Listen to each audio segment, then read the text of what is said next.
We're about to have on Raphael Minder, guys. He is a New York Times correspondent for Spain and Portugal, written a book on Catalonia independence. Now, why do you care about the Catalonian independence movement? Because it bears relevance to the way human beings behave, think, and take action. We all want our independence. We all want our autonomy. And I think it's a great case study for how you behave and how countries behave.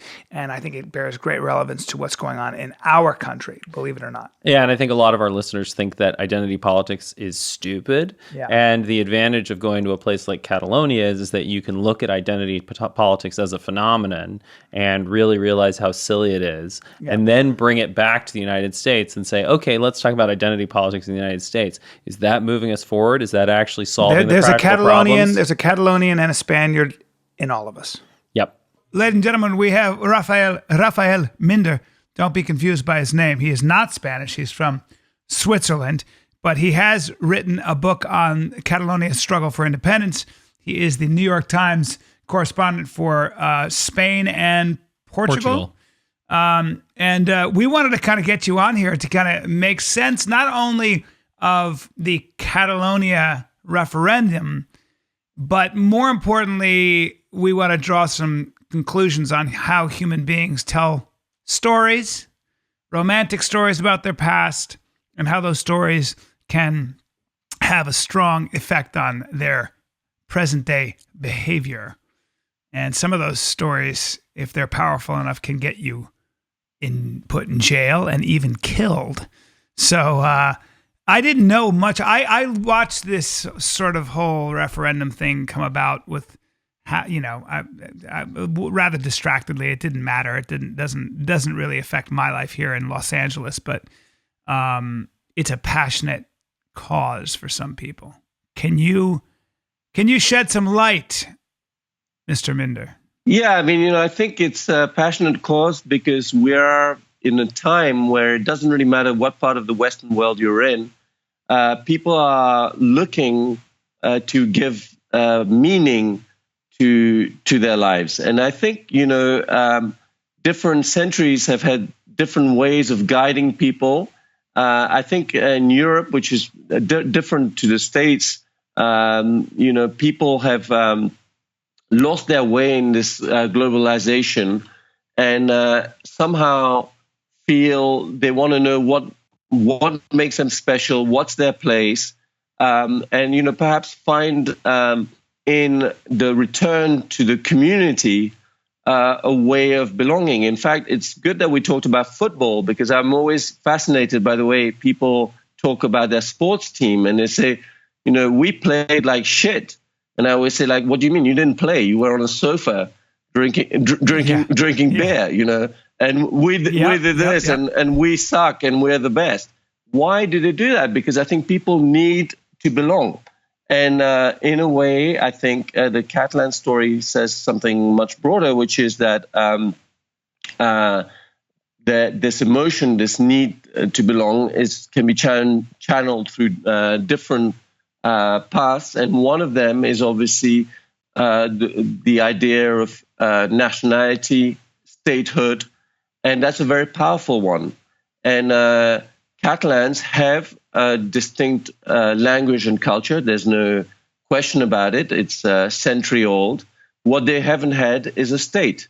And so So the Catalonians don't speak Spanish. They speak a different language? Yeah, I mean, they I would say all of them also speak Castilian Spanish, but they speak Catalan. Catalan is an old language that I find I can somehow, having not learned it, but I can somehow understand because it actually has a fair bit of French words in it. I'm a French speaker. And it obviously has a lot of Spanish words in it. It's a Latin language that was brought in by the Romans. And what the Romans did across Europe is essentially they sent legions to different parts. And these legions settled in the different parts and ended up speaking a version, if you like, of Latin. And the more time they spend away from home, i.e. from Rome, the more different the languages. So if you go across Europe, you'll find that from Romania, which, the name says it all, to Portugal, people speak Latin languages. One of them is Catalan, which comes from the early Roman settlers in that northeastern part of the Iberian Peninsula. But already this starts to get political because, there's the linguists always say the difference between a language and a dialect is an army, right? And, especially in the experience of Europe, so much of what happened was that there were different dialects that were being spoken, say, within the territory that we would now call France. And then at a certain point, there's this process where they define what is our language, and then the state imposes that. And now, these sub-languages, instead of recognizing, say, Catalan or Occitan as a language, you try and marginalize it and say it's a dialect or that it's some deviant variation. So there's then this very political process of what counts as a language and what doesn't, which became so much of an issue under Franco, for example. But I think in the case of Catalan, that dispute is settled, really. I mean, a language is defined in large part whether it has a written, a grammatical structure.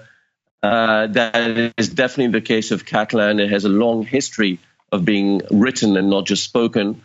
But you make an interesting point. I mean, at the time of the French Revolution, probably about a third of people in France spoke French. They spoke several other languages. And then a state comes along in the 19th century and unifies the use of language. And that is a political process. It was done in France under a famous minister called Jules Ferry, who famously said that every single school kid across France should be taught exactly the same thing at the same time of day. So from that point of view, there is only one structure. And after that, of course, it takes a while, but the spoken word loses its weight. And in the case of Spain, under Franco, there is this 4-decade-long period where Franco basically doesn't recognize that Spain has other languages and bans their usage. And the success of that depends on the region. Catalan survives. All languages obviously struggle, but survives better probably, in part because it's a relatively easier language than Basque, which is a very complicated language. You hear a word in Basque, you wouldn't know what the hell it could possibly mean. Isn't Basque the oldest language in the world? Well, or one of the oldest? That's one of the claims that could lead us into deep waters if we pursue it. But let's just say it's old. It's very old. Yeah. But it's a different kind. It's a less, if you like, it was a less rounded language because in the 19th century, the wealthy elite of the Basque Country all tried to speak Spanish, while in Catalonia, actually, this wasn't the case. They continued speaking Catalan. So Basque has had, in recent decades, to actually add a lot of words or invent a lot of words that it just didn't have, as have other languages. Obviously, the internet wasn't a word in any language till a couple of decades ago, so that's been a harder process for the Basque. But the Catalans definitely have always kept up their language, even when it was censored and banned. It was still, I've met many Catalans who said, at home we spoke it or we used it. It was also probably, something a bit rebel and cool that people tried to do to show that they weren't okay with the politics of Spain. And so the revival part has not been that complicated and has been achieved since the 1980s because the big step that Spain took is to essentially return education to the regions. So once each region of Spain got to set up its own syllabus, and I returned to what I said about France, then obviously they said, well, this is the way we are we are teaching, and this is the language in which we're teaching. So Catalan became again the spoken. It is the language that younger people in Catalonia have grown up with. Is because I know that there was always this Basque resistance. There was a terrorist group that was active in killing Spain's political leaders in the name of independence, and I hadn't heard anything about Catalonia. I mean, for me, it's always, my life will never really be complete because I'm not a Spanish dancer or a Spanish football player, and I'll never really be happy because I'm not Spanish. I don't live in Spain. I want to take my siestas. I want several flamenco dance partners, women, please.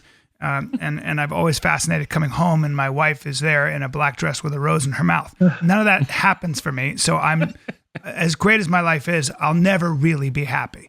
So I've always thought of Spain as I never understood how anybody who lived in Spain, the home of bullfighting and all those great things, would even identify. Of course, all due respect to anybody who's Basque, of course I understand that. But Catalonia, they're very hazy borders, as you say in your book, right? I mean, where are the borders of Catalonia? I think, isn't their capital Barcelona?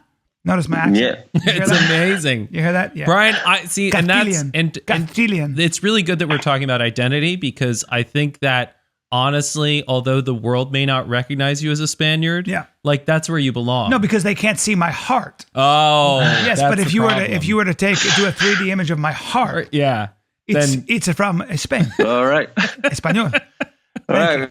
I just had to thank you for indulging me. Now, my blood runs a little hotter than most, and that's probably because as a Spaniard. In my mind, I'm a Spaniard. Now, having said all that, why the need to be Catalonian? I guess it's the story that's been told. It is a country, or it was. It is an identity. It's been revived since regions were able to teach their students as was relevant to their culture, right? So, I mean, is this something that's going to, I guess it's a lot of the Catalonian leaders are in jail now, right? In Spain. It's been kind of squashed. And Spain's always had to deal with this. It's had to deal with the Basques. Now it's dealing with this with Catalonians. What happens? Yeah, well, what happens is impossible to answer because I don't have the crystal ball. But what I can tell you, first of all, I can tell you that half of the things that you're craving, you can actually achieve quite easily, including coming and living in Spain. Siestas, really? Obviously, I'm sure they can be done in LA as well. I'm too busy. I'm too damn busy. But having said all of that, I think, look, the borders are well defined in the sense that regional borders are as well defined as those of any American state. There is an entity called Catalonia, home to 7.5 million people. It occupies the space that's the northeastern corner of Spain. There's no question about that. Why you need to have a state, that's a much broader question that, you could also ask some Californians perhaps or others. Well, no, let me rephrase because if I were Catalonian, I would have to know that, as romantic as the idea seems, I'd have to know that there's no way short of a civil war where I actually defeat the Spanish army and the government.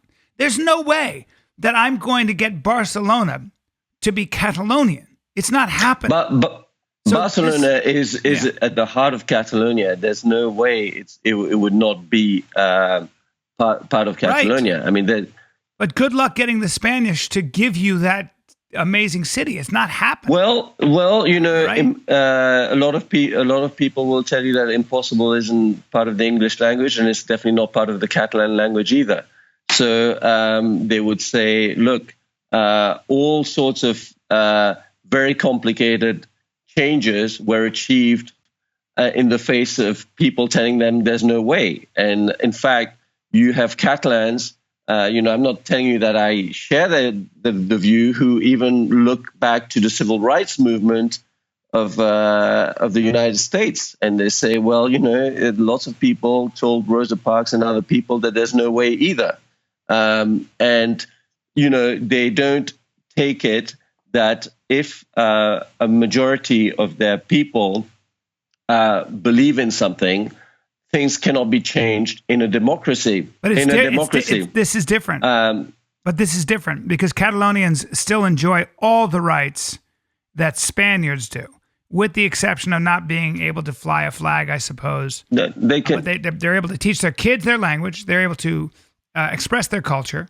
They are able to vote. They're able to do everything that any Spanish citizen can do because they are indeed Spanish citizens, right? Yeah. So there is a difference there. So really, this is a romantic need. It's isn't Yes. it? I mean, it's got an element of it, but it combines also some very pragmatic issues. One of them is who controls your money. There's nothing romantic about that. And the starting point, or one of the starting points of this story, is Catalonia is a very wealthy part of Spain. Historically, Spain was built up during the Spanish Industrial Revolution in a weird way, whereby the political center was Madrid, but the wealthiest regions very quickly became the Basque and the Catalan regions, with Bilbao. Why is that? Why was that? Because the first people who brought in industrial machinery from Britain went to these port cities. It was no good. It was no good moving all the way to the center, the center of the country. You could have in a port your factories and then trade. That's why in many countries the wealth is not inland; it's on the coast, right? And also because the savvy local entrepreneurs were among the quickest to get into these new trades, to see that if you had production using steam and the new technologies, you'd get a long way. And they had already a long tradition, being coastal regions, of trading. So the traders generally have always had a head start. And the traders, until the age of aviation, they really were the people who had the ships, right? So, but the point is that I wanted to make, and that's the non-romantic part, is in the financial crisis, a lot of the debate has been about why should us wealthy, brilliant, hardworking Catalans suffering a crisis continue to pay into state coffers to see that money redistributed to poorer parts. There is a big, very pragmatic issue about how the tax system works, what are the limits of solidarity, and what's the point of it. And if we can do things ourselves better, why not do them better? Yeah, and a lot of these movements, I mean, Lega Nord in Italy, it's also very much the same thing. Northern Italy is very wealthy, Southern Italy is very poor, and so obviously there's a desire to say, let's split the country in two, and if we just have all the rich parts together, we'll work together so much better.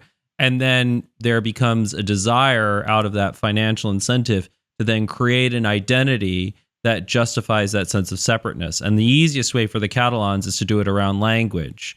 And, so that's so much of how the borders have been defined, is by who speaks Catalan. And if there are speakers of Catalan there, then that is Catalonia.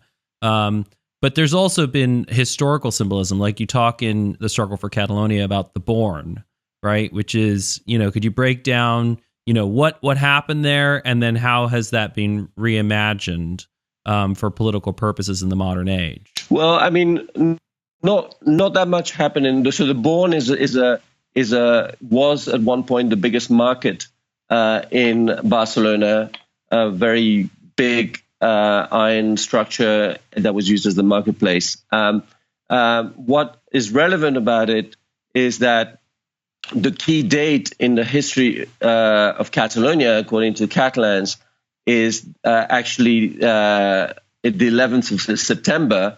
But the one to celebrate is in 1714. That is when Barcelona falls to a combination of French and Spanish troops in what has been a long war for the Spanish throne, called the War of Spanish Succession.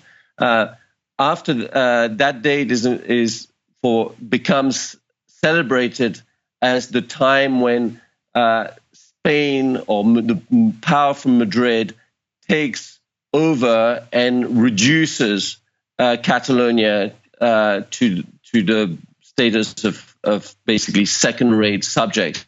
That is the historical reading that the independence movement makes. And what they did in the Born, which was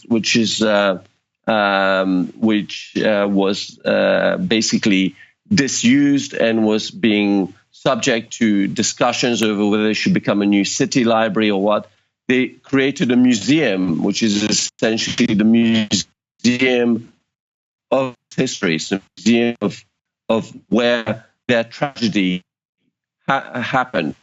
The Born itself, actually in 1714, was in part demolished.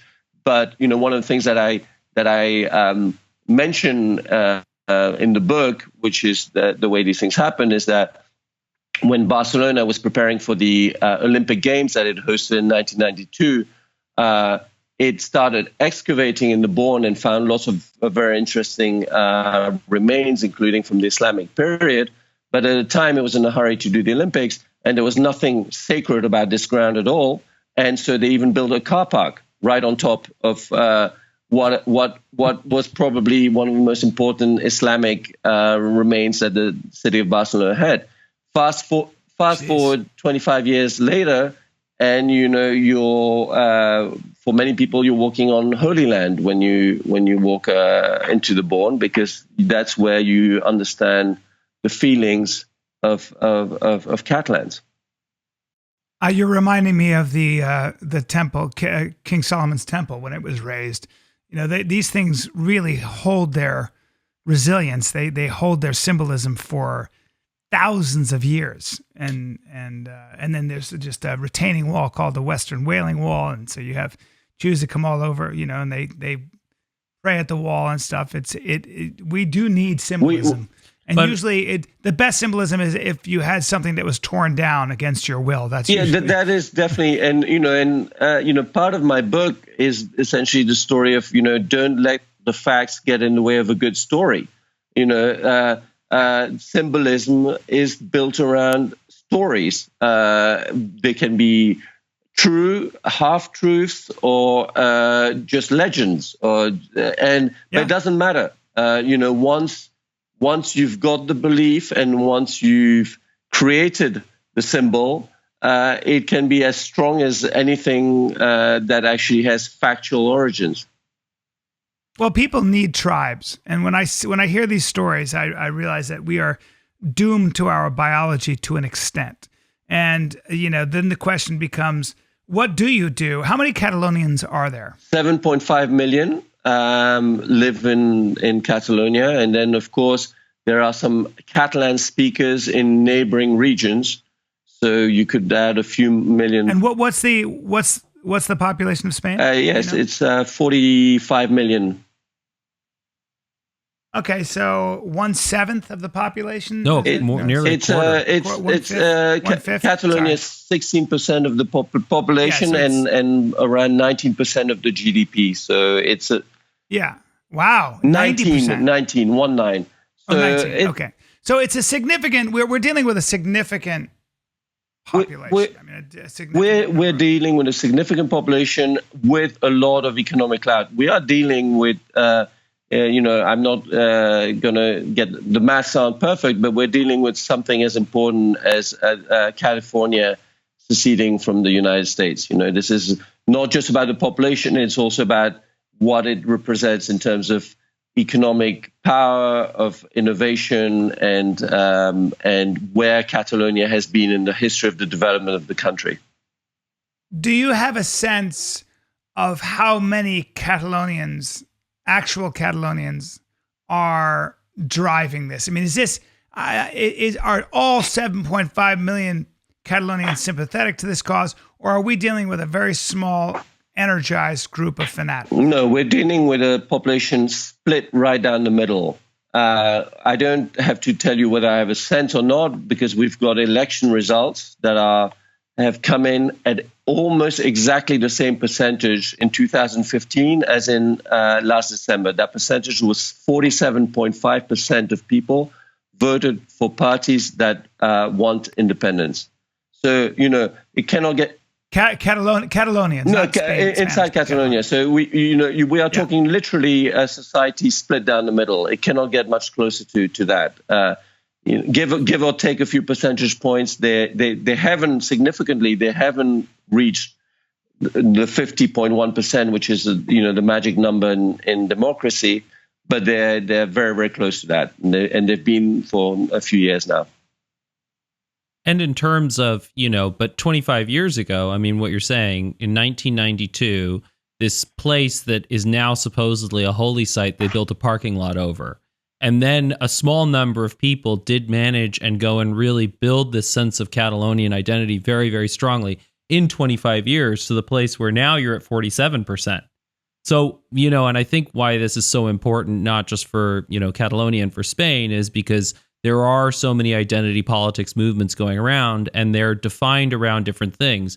I mean, there's no shortage of identity politics in the United States. None. And people are constantly trying to create identities around, either gender or race or religion or culture or whatever it may be. And I think that, what's nice about your book is that we don't have a dog in those fights as Americans. And so we can read the Catalan example and see the patterns of psychology, see how these events that aren't necessarily, are these half-truths and these convenient myths that then can be driven for political purposes until you end up with a place like the Bourne, that what people believe about it, which is that it was this great atrocity that was committed against them, it was like actually not a big deal. And you even talk about how the next day the merchants went back to the marketplace and had opened their shops. I don't want to I don't want to rubbish because we're talking, in the end, we're talking about feelings and emotions, and people get extremely upset.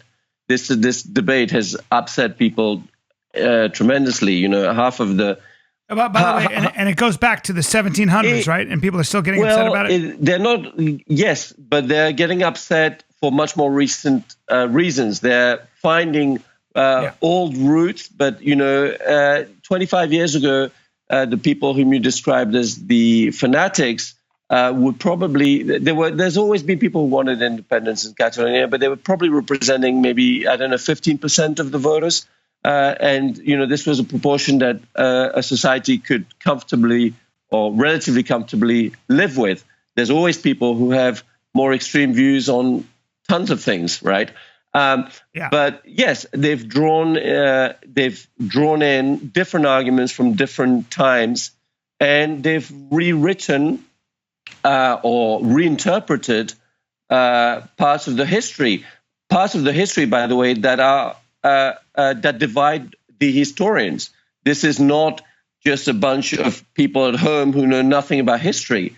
What's been fascinating is, at least while I was researching this book, is to discover that the world of academia, the people who've spent years and years on university benches and doing PhDs whatsoever, are just as divided.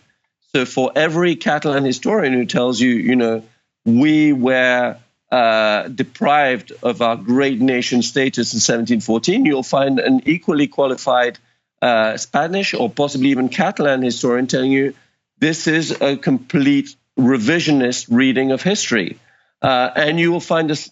I'm trying to put myself in their shoes. You get so busy in life. And it's almost as though I'm trying to be respectful. Because I do understand that there are very strong feelings here, but it's almost like, listen, man, there is a lot of work to be done, from raising your kids to getting ahead in your job to making a mark in whatever you can do and maintaining your relationships. Okay, so if you had your independence and you had some financial autonomy, I suppose that's really where the motivation lies. But how much, what would that really do to your everyday life? I guess it would make you feel like you're a Catalan. Okay.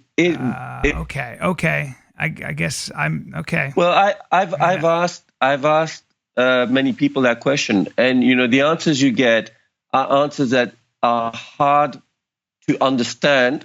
And because they're hard to understand, you get told that because you don't feel the emotions, you can't understand them. So one of the answers I've received is, for example, I would get back my dignity.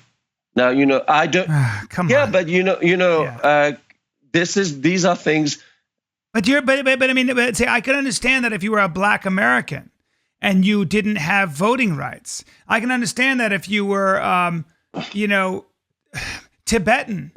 And then the Han Chinese were being moved in, and your entire way of life. I understand if a government came and said you're not allowed to teach your language. That's not happening to the Catalonians. No, it's not, and which is they're wealthy. By the way, they're wealthy too. Yes. Not only are they wealthy, but they also have a right to express their culture. It's just that they're not. I guess they don't have a place they can call Catalonia and borders. Okay, you're still going to join the EU.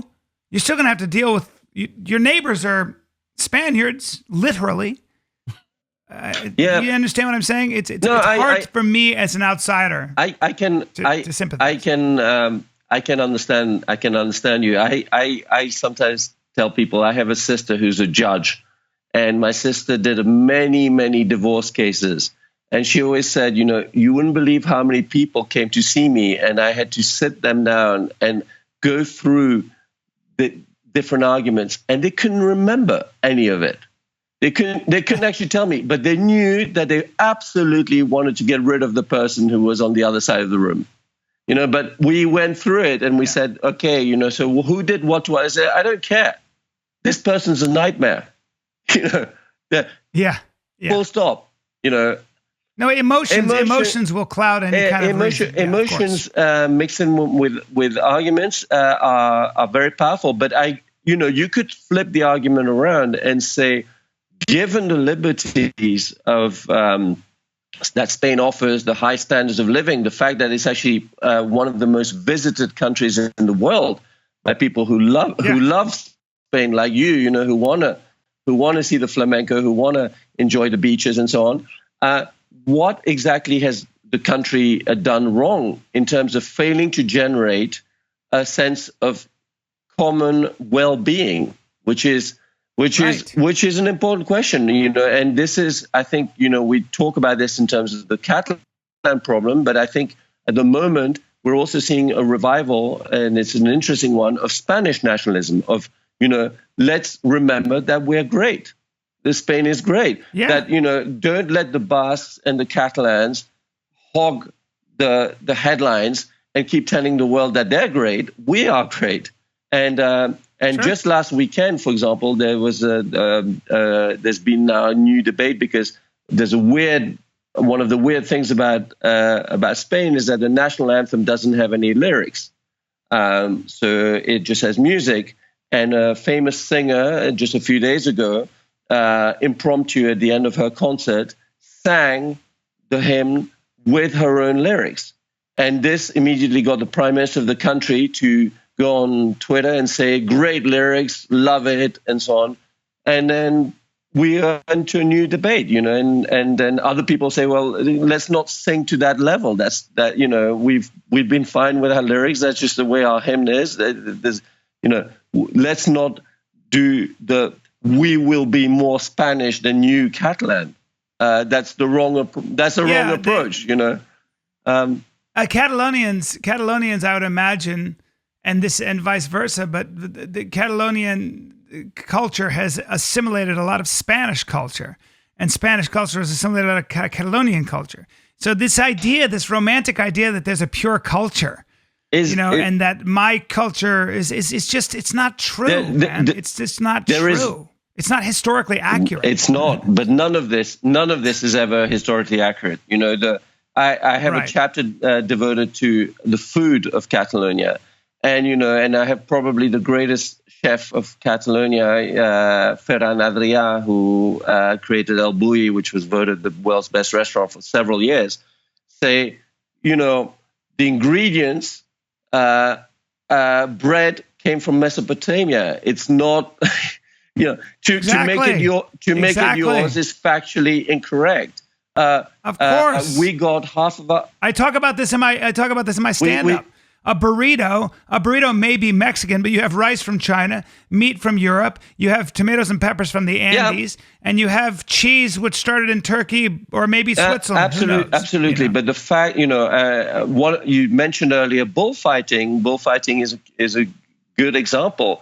In a century ago, Catalonia was probably the most fanatic bullfighting crowd in Spain. Barcelona was the only city with 3 bull rings. Bullfighting was banned a few years ago in Catalonia, largely driven by issues, animal welfare concerns and animal cruelty. But there is no question that the politics of Catalonia jumped onto that bandwagon and said, Catalans are a modern society. We don't do killing of animals. We don't do that. Yeah. But the memories are short.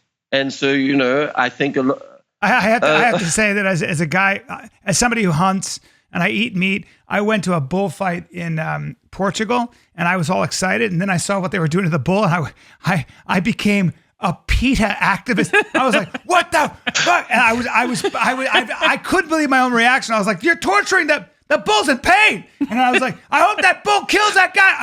I wanted the bull to kill him, man. I've never been that homicidal in my life. I was so outraged. It's pretty brutal. So I can understand why it would be, why Catalonia was like, we're a modern society. Let's try to be. But you know what? As soon as you drive this, you drive the opposite reaction. So I know, because there's a lot of amazing stuff about being a matador. The end of the bullfighting story is that the Constitutional Court overruled last year the Catalan ban, saying that it's a part of the patrimony, the culture and patrimony of Spain. So no region can take that away. So every time you have one side pushing to the right, you have the other one. That's right. Tugging back toward the left. I live in the United States. It's never been more that back and forth. The back and forth, and the people who are lost, by the way, are the people who want to be in the middle. And when things get very polarized, that can be thanks to President Trump, or it can be thanks to the politics of Catalan independence. The middle ground just shrivels. It just becomes irrelevant. Well, you cannot occupy that Raphael, ground. And that's part of what this podcast is about, is first of all, exploring how the human brain works. And all of us think in a similar way. Well, we don't until we're taught to, but for the most part, we do have sort of a fast thinking brain and a slow thinking brain. And we all suffer from or benefit from our emotional thinking. We are all a product of the stories that we have been told and we tell ourselves. We're all a product of the contracts we enter into, imagined and real. And so part of this podcast is to figure out sort of not only to be aware of how you're thinking, use examples like Catalonia, that there's a Catalonian in all of us. There's a Spaniard in all of us. And the more you learn about how your own brain works, you can very much empathize with either side. I suppose if I was a Catalonian and I had to bail out most of Spain, I'd be pissed off. Well, those are very Republican notions, right? Yeah. Like, we're doing all the work, we're making all the money. Like, why should we redistribute our wealth to a bunch of people who aren't pulling their weight? Yeah. Right? And by the way, in saying that, a bunch of people who are not pulling their weight, you're offending that bunch of people. You are calling them. He said it. He said it. There are 38 million Spaniards who are like, "Hey, I'm going to kick his ass." But it's Spain, Catalonia. But you're right. You're right. Damned if you do, damned if you don't. It's a vicious circle.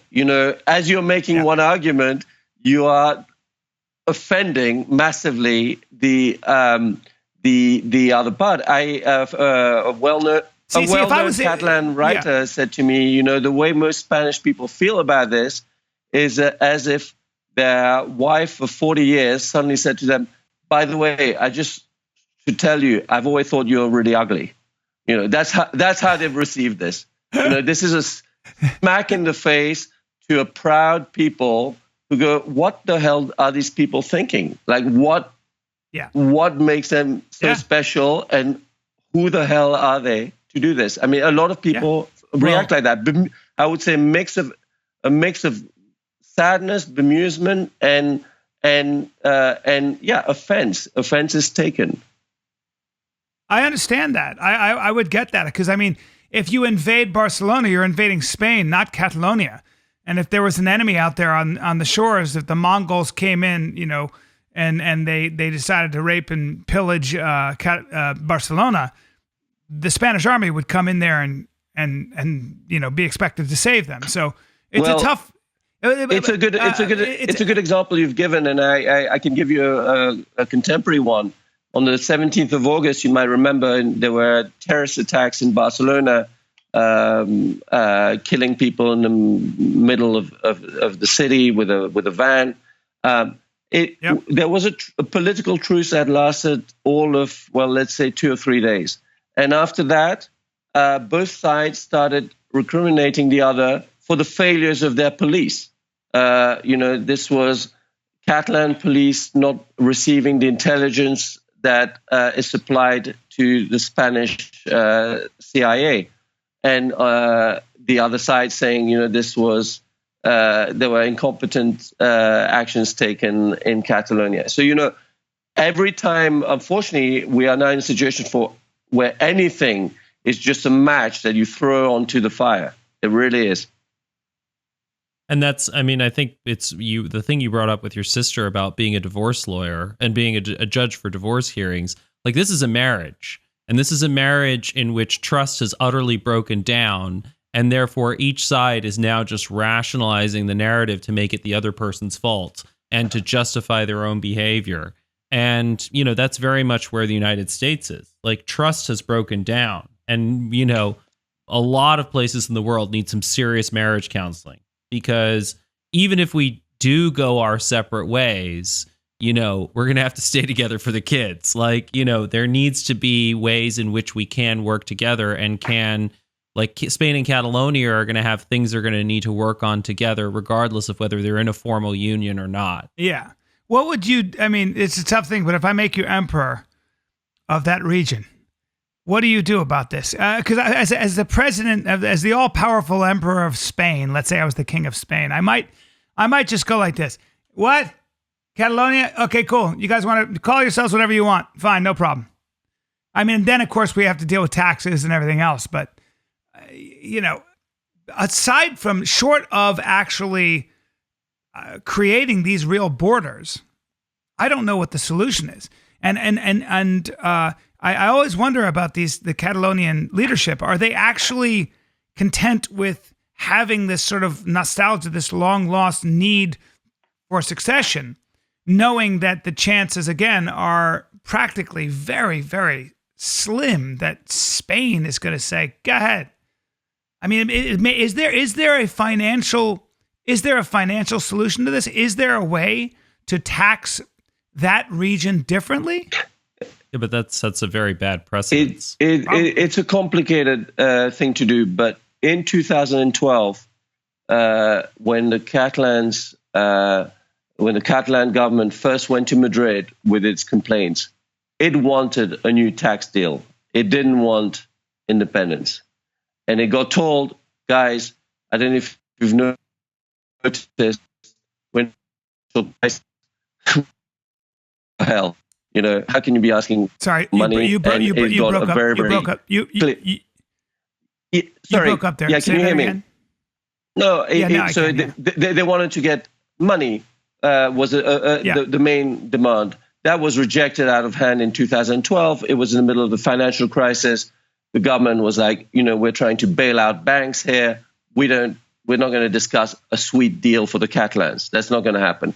So part of me says, you could return to at least discussing some of the material and other aspects of the demands of Catalonia. The other thing is you can actually reform Spain. You know, Catalans have made very valid points that don't work well in Spain. So you can say, okay, we are taking this as a chance, which, by the way, is part of the promise, but God knows if it'll ever be fulfilled, to have a constitutional reform, to look at other things. Spain has a very weird structure whereby it's created an almost federal state without actually having formal federal powers handed over and written in. So you could do some work on that. But then I would say the last thing that you raised, which I think is more than relevant, is there is a problem. Are there people who want to solve it? And I'm not so sure. The politicians feed off each other as everywhere else. The problem. If you don't have a budget problem, then you don't have politicians who are in a job criticizing the other side for provoking the budget problem in the States or in any other country, right? In Catalonia, we have a generation of Catalan politicians whose promise and message and reason, if you like, to have won their votes is that they are there to deliver eventually independence. They live off that, and they should obviously stick to that. That's their electoral pledge. They say they have a democratic mandate to pursue their electoral pledge. Proof being that 47.5% of people voted for them. And on the other side, by the way, you've got a government, conservative government, that has done very little to solve the problem, but meanwhile has consolidated its own electorate. And it's all about your electorate in the short term. So if you're flying the flag for Spain, the people who love Spain are behind you. That's and you know what? The maths are the same as in the US. Trump was never going to win California. Well, you can. Neither was Rajoy ever going to win Catalonia. As it so happens, you can win the overall vote while losing in one part. That's not that different. Yeah. And so therefore it becomes fuck those people because we don't really need them. And I think the point that I wouldn't. I turned down a little bit, but it's definitely. He's a journalist. He's not going to use that word. You work for the New York Times. For God's sake, Hunter. We make idea pornography. Raphael, I'm sorry about the four-letter words. But I would say I think the point that Raphael made, which is really, really important, is that the partisans feed off of each other. So it's a mistake to think that the Republicans and the Democrats are enemies because they need each other to drive those politics of division. And the same is true for Spain and Catalonia. And it's up to those of us in the middle to make these marriages work. And most of us in the middle are going to work, and it's a little bit like what are they saying? I'm too busy. You know? No, and you said earlier something very important. People do have other problems. Catalonia has become the only topic of political conversation. I would say of conversation, full stop, in Spain. Meanwhile, there are corrupt politicians. There's 17% unemployment. There are other issues, by the way. Which are on page 7 of the newspaper rather than on the front page. That's what happens. You can. And so it goes. Yes. And so it goes. The volume and ambition, always taking precedence over practicality and the greatest good for the greatest number. We thank you, Raphael, for joining us and shedding some light on this, because I think it bears great relevance to us as the human animal. And I think the Catalonia movement for independence seems to continue to play itself out in large and in small formats, constantly, everywhere, and all the time. So maybe we can little something. Good luck to all you Catalonians. Good luck to all you Spaniards. And Basque! The Basque region, we have not forgotten you. There are beautiful, powerful people that eat fantastic yogurt and cheese. And there's something about the Basque. They're just they're just powerful. I don't know if that's maybe I'm just coming up with something, but they're just muscular. You don't want to get in a fist fight with a Basque. They'll beat the shit out of you. And don't forget to get back to what really gets people going, which starts in 1 hour, which is FC Barcelona playing Chelsea. That's really what really what matters. I love it. Well, for me, I'll YouTube flamenco, salsa, merengue, ramba, Salsa. Raphael Minder, thank you very much. We very much appreciate your time and your insight. Thank you. Thanks for having me. Keep Thanks doing so your much. work, sir. Solve the problems. Bye. Hey, guys, thanks so much for watching. Now, it's important that you subscribe to YouTube because we want to get a lot of viewers, and then we can use YouTube's office. We're not making any money, but we'll use YouTube's office. Now do it! Go like that. I never do this, by the way, ever, but you should. But Bryan, will you subscribe to our YouTube channel? I haven't done that yet. Yeah, but you're going to. Yeah, I'm going to. I haven't even done it, but you do it. Do as I say, not as I do.